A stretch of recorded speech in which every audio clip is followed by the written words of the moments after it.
ચાલો વિદ્યાર્થી મિત્રો, દિવાળી પછીનો આપણો પહેલો લેક્ચર છે. હવે આમનોંધનો એક દાખલો આપણે દિવાળી પહેલા જોયો હતો, બીજો દાખલો લઈ લઈએ છીએ અને પછી આમનોંધનું ચેપ્ટર પૂરું કરી અને પછી આપણે આગળના ચેપ્ટર ઉપર જશું. સરકારની ગાઈડલાઈન મુજબ 23 તારીખથી આપણી સ્કૂલ શરૂ થવાની હતી, પરંતુ હવે નવી ગાઈડલાઈન જ્યાં સુધી ન આવે ત્યાં સુધી આપણે વિડીયો લેક્ચરથી જ ભણવાનું થશે. દિવાળી પછીના નવા વર્ષની શુભેચ્છા. ચલો, દાખલો છે, નીચેના વ્યવહાર પરથી દીપાના ચોપડે આમનોંધ લખો. જૂન 2016 પહેલી તારીખ. 3 લાખ રૂપિયા મૂડી, 1 લાખનું મકાન, 15,000 નું દેવું, 45,000 નું ફર્નિચર, 25,000 ની ગૌરાંગની લોન અને બાકીના રોકડા લાવી ધંધો શરૂ કર્યો. હવે બાકીના રોકડા લાવી ધંધો શરૂ કર્યો એમ કહે ત્યારે મૂડી તમને આપી દીધી હશે, એટલે ડિફરન્સના રૂપિયા તમારે રોકડ ખાતે ઉધાર લખવાના છે. તો 3 લાખ રૂપિયા મૂડી, તો મૂડી ખાતું તો હંમેશા જમા, તે મૂડી ખાતે આ 3 લાખ રૂપિયા. પછી 1 લાખનું મકાન, તો મકાન ખાતે ઉધાર 1 લાખ.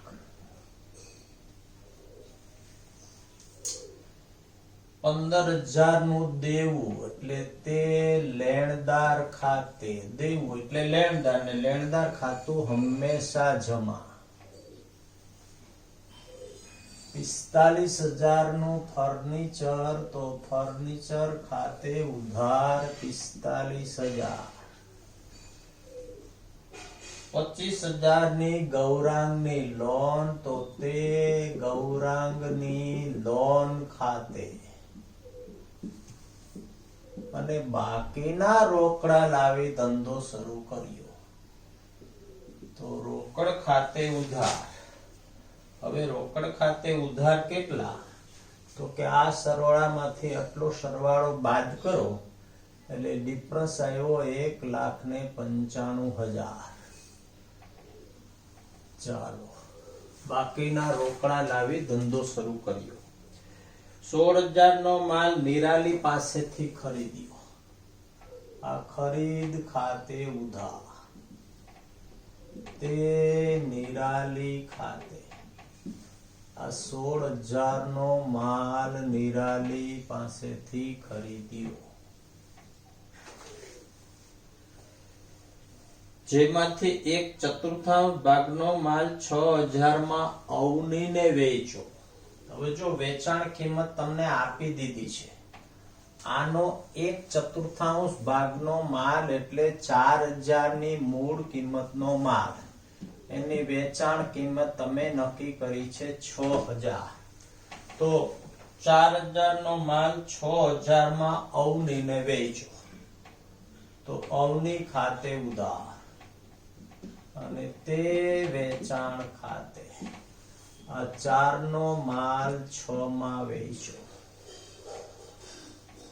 આગળ અવની 3,000 નો નુકસાની વાળો માલ પરત કર્યો. અવની તમને 3,000 નો નુકસાની વાળો માલ પરત કરે તો વેચાણ માલ પરત ખાતે ઉધાર. એ તો વ્યવહારમાં આપેલા રૂપિયા જ આપણે નોંધવાના હોય, તે અવની ખાતે. આ માલ તમે તમારી પાસે રાખી મૂકતા નથી. તમે માલ કોને આપી દીધો? તો કે આ માલ તમે નિરાલીને આપી દીધો. તો નિરાલીની આમનોંધ ઉલટાવું છું, નિરાલી ખાતે ઉધાર, તે ખરીદ માલ પરત ખાતે. હવે ન્યા 3,000 રૂપિયા નોંધાશે નહીં. અગાઉની આપણી 83 આ છે. જો ભૂતકાળમાં આપણે એવા વ્યવહાર ભણી ગયા છે કે આટલા ટકા નફો ચડાઈને માલ વેચો, આટલા ટકા નફો ચડાઈને માલ વેચો. આપણે વેચાણ કિંમત એ રીતે શોધતા. પછી જયારે માલ પરત થતો ત્યારે 83 ઉલટાવતા.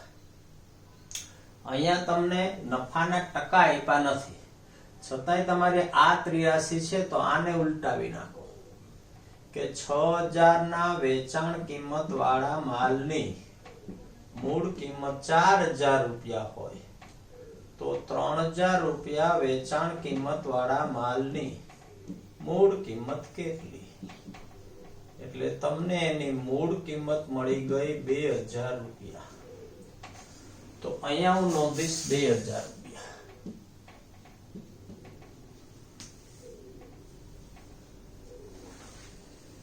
4 તારીખ.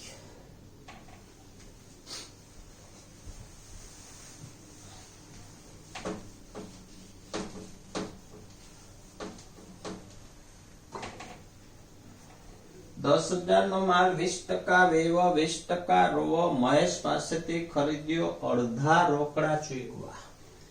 તો ખરીદ ખાતે ઉધાર.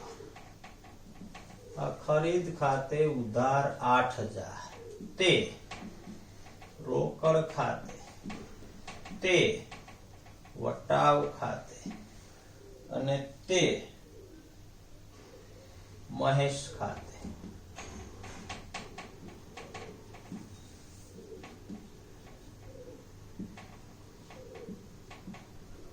$10,000 નો માલ 20% વેવ 20% રોવ મહેશને વેચ્યો અડધા રોકડા મળ્યા, અડધા રોકડા ચૂકવ્યા. ઉપરોક્ત માલમાંથી અડધો માલ વેચાણ કિંમત પર 33.1/3% નફો ચડાવી જાનકીને વેચો તેમના તરફથી 1/4 રોકડા અને 1/4 ચેકથી ચૂકવ્યા. હવે જો વેચાણ કિંમત પર 33.1/3% ઇક્વલ ટુ, કારણ કે આ ગણતરી થોડીક લાંબી થશે પણ એક સિમ્પલ તમને ગણતરી સમજાવી દઉં કે જ્યારે તમને વેચાણ કિંમતના 33.1/3% નફો કે ત્યારે તમારે મૂળ કિંમતના 50% સમજવાના. જ્યારે તમને વેચાણ કિંમત પર 33.1/3% નફો કે ત્યારે મૂળ કિંમતના 50% નફો એવું વાક્ય સમજવાનું, કારણ કે વેચાણ કિંમતના 33.1/3% ઇક્વલ ટુ મૂળ કિંમતના 50%. આવી એક ત્રિરાશિ છે. તો હવે હું મૂળ કિંમત પર 50% નફો ચડાવીને માલ વેચો એવું સાદરૂપ આપું છું. ઉપરોક્ત માલમાંથી અડધો માલ, આ 100 એ 150, તો 4000 એ કેટલા? આ 4000 ગુણ્યા 150 છેદમાં 100 ઇક્વલ ટુ આ થયા 6000.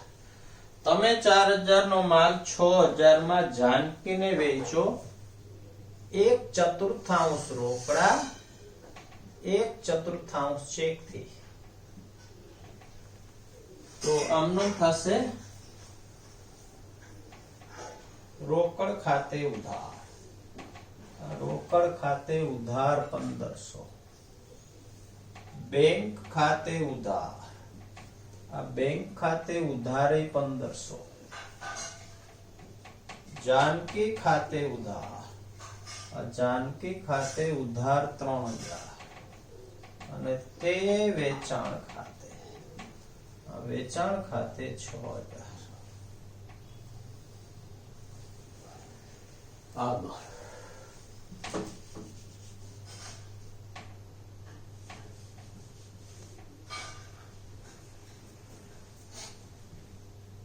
પુત્રીને કાશ્મીરે પ્રવાસ જવા માટે ધંધામાંથી 5000 ને ઘેરેથી 3000 રૂપિયા આપ્યા.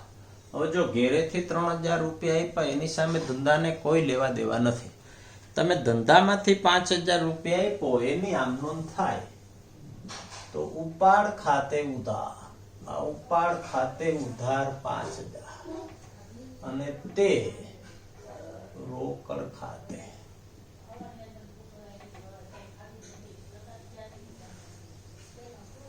આગળ સેલ્સમેને 3000 ના માલનું વેચાણ કર્યું, જેમાંથી 100 રૂપિયા મુસાફરી ખર્ચના, 200 રૂપિયા કમિશનના કાપી બાકી લેણાનો ચેક મોકલ્યો.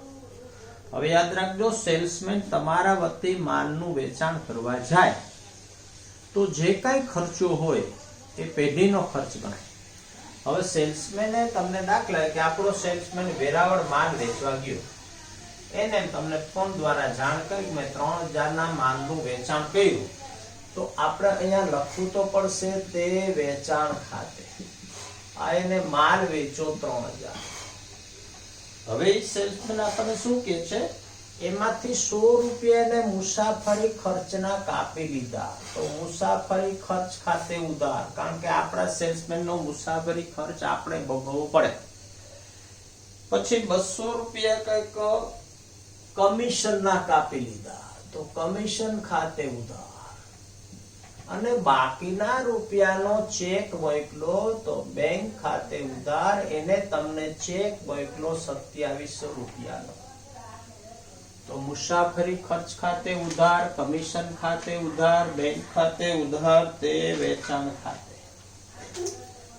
9 તારીખ દુકાન માટે નવો ટેલિફોન નોંધાયો, જેના ડિપોઝિટના 5000 ચેક થી ચૂકવા. હવે નવો ટેલિફોન નોંધાવવાનો ડિપોઝિટ તમારી પાસેથી લે તો તમારે આમ નોંધ કરવાની છે, ટેલિફોન ડિપોઝિટ ખાતે ઉધાર. અને આ રૂપિયા તમે ચેક થી આપ્યા છે તો તે બેંક ખાતે આવે. 15000 નો આધુનિક વજન કાંટો ખરીદ્યો.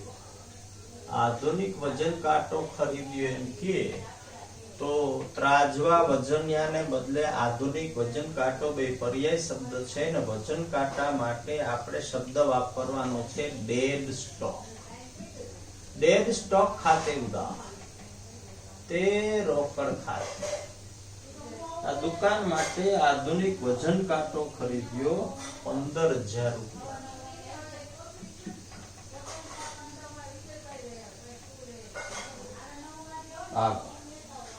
ધંધા માટે 4 લાખની મોટર કાર ખરીદી, નાણાં રોકડા ચૂકવા. મોટર કાર ખરીદતા 9000 વીમાનો ખર્ચો થયો, આરટીઓ નો ખર્ચો 2000 રૂપિયા થયો. હવે જો તમે મોટર કાર ખરીદો તો મોટર કાર છે એ મોટર કાર છે એ તમારી મિલકત છે.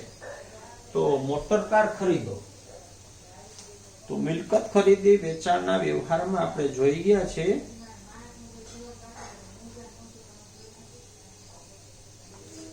કે મિલકત ખરીદતા જો કોઈ ખર્ચા થાય તો મિલકતની કિંમતમાં ઉમેરી દેવાને કુલ રકમથી મિલકતના નામનું ખાતું ઉધાર કરવું. હવે તમે મોટર કાર ખરીદી 4 લાખની, અન્ય ખર્ચો જો 9000 ને 2000 એ 11000 રૂપિયાનો ખર્ચો થયો તો મોટર કાર તમને પડી.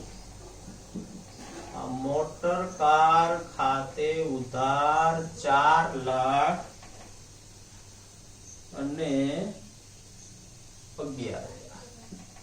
મોટર કાર ખાતે ઉધાર. હવે મોટર કારના રૂપિયા તમે ચેક થી આપ્યા છે અને બાકીનો જે અન્ય ખર્ચો છે એ તમે રોકડા આપ્યા છે. તો તમારા ધંધામાંથી બેંક શિલ્લક ગઈતી 4 લાખ થી અને રોકડ શિલ્લક ગઈતી 11000 થી. તો મોટર કાર ખાતે ઉધાર, તે બેંક ખાતે, તે રોકડ ખાતે. સંસાર પ્રોવિઝન સ્ટોરને ઘરના બિલના 1215 ના હિસાબ પેટે ચૂકવણીના હિસાબે 1200 આપ્યા. હવે જો સંસાર પ્રોવિઝન સ્ટોર વાળો તમારી પાસે ઘરના બિલના માંગતો તો કેટલા, તો કે 1215. તમે ચૂકવણીના હિસાબે આપ્યા કેટલા, તો કે 1200. એમાં કદાચ તમને કસર અત્યારે દેખાશે, કેટલી, તો કે કસર છે કસર છે 15 રૂપિયાની. પણ આપણે અગાઉ એવું કીધું છે કે અંગત વ્યવહારને પરિણામે ઉદ્ભવેલી કસર ધંધાના ચોપડે નોંધાય નહીં. તો તમે ધંધામાંથી ઉપાડ કર્યો કેટલો, તો કે 1200 રૂપિયા. તો ઉપાડ ખાતે ઉધાર, ઉપાડ ખાતે ઉધાર 1200, તે રોકડ ખાતે 1200.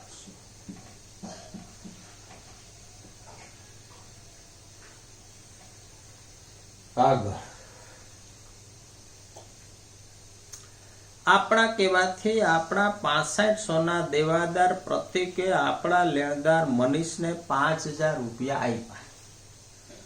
આપણા કહેવાથી આપણા દેવાદાર 65 સોના દેવાદાર પ્રતિકે હવે આપણે પ્રતિક પાસે 6500 રૂપિયા માંગતા એટલે પ્રતિક શું હતો? આપણો દેવાદાર. અને દેવાદારનું ખાતું ભૂતકાળમાં આપણા ચોપડે શું હોય તો કે ઉધાર. એટલે આપણા ચોપડે ઉધાર હતા 6500, આપણે પ્રતિક પાસે માંગતા હતા. અને આપણો લેણદાર હતો કોણ? તો કે મનીષ. અને લેણદાર ખાતું હંમેશા જમા. તો મનીષ આપણો લેણદાર હતો, આપણા ચોપડે ભૂતકાળમાં આવી આમ નોંધો હતી. આ આપણો દેવાદાર છે ને આ આપણો લેણદાર છે. હવે આપણે પ્રતિકને એમ કીધું કે હું જે 6500 માંગુ છું એમાંથી 5000 રૂપિયા તું મનીષને આપી દેજે.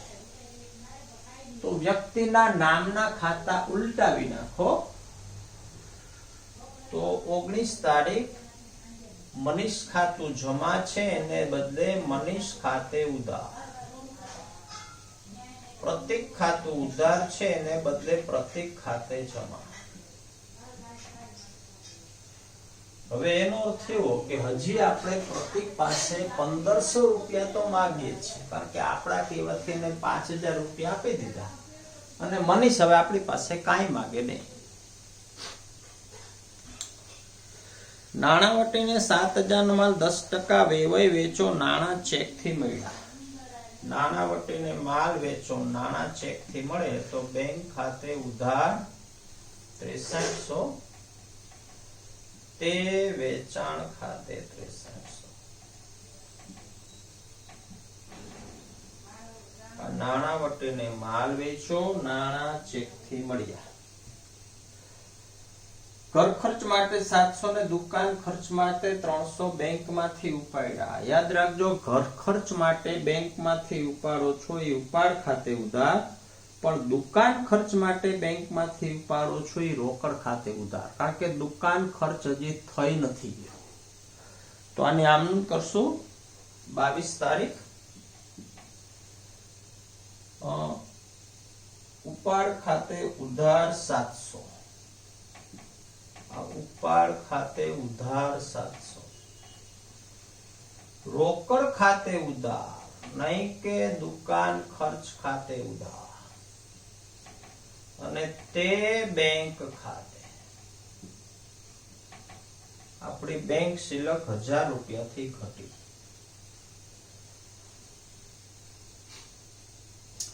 નાણાવટીનો ચેક નકારાયો.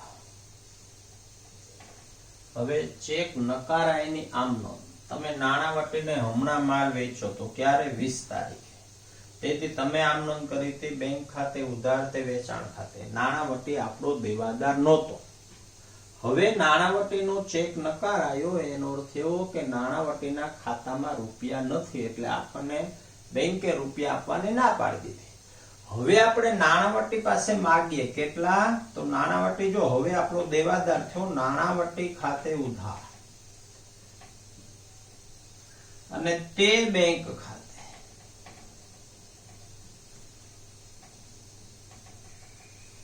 નાણાવટીનો ચેક નકારાયો. હવે જો બેંક કેન્સલ કરી નાખો. આમનું શું હોય? નાણાવટી ખાતે ઉધાર, તે વેચાણ ખાતે. ચલો અહીંયા સુધી રાખીએ છીએ.